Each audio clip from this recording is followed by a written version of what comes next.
L'organisation de protection civile des casques blancs prétend être neutre. Mais selon la journaliste canadienne indépendante Eva Bartlett, ils portent des armes et se tiennent debout sur les corps de soldats syriens. Le 19 août 2015, les casques blancs ont tweeté qu'une attaque à la bombe baril avait été menée par le gouvernement syrien. Pour cette nouvelle, ils ont utilisé une image qui avait déjà été publiée 2 ans auparavant, le 14 avril 2013, sur le site web du quotidien international The Christian Science Monitor. Les organisations qui diffusent des fausses images ne peuvent donc pas être considérées comme neutres et crédibles. Une autre photo d'un enfant blessé a fait le tour de Twitter le 30 septembre 2015.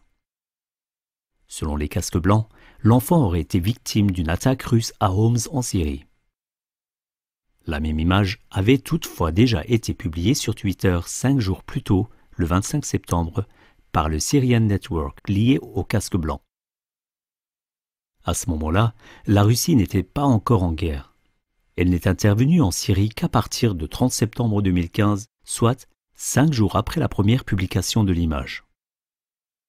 On peut, une fois de plus, supposer que les casques blancs voulaient dénigrer la Russie avec cette photo et ce tweet.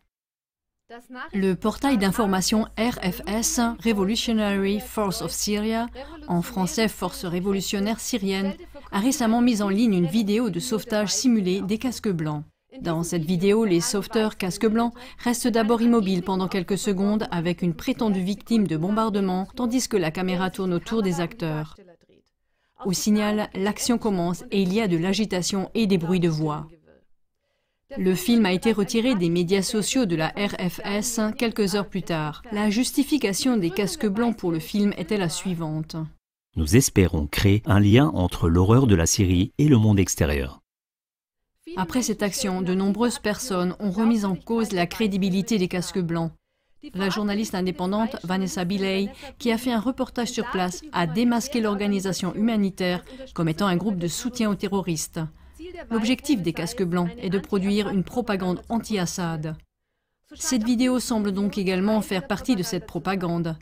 Mais les organisations telles que les casques blancs ne sont pas les seules à pratiquer ce type de propagande à l'aide d'images et de films falsifiés. Des photos d'enfants blessés dans les décombres sont utilisées abusivement pour susciter des émotions et attiser la haine contre les forces syriennes et russes.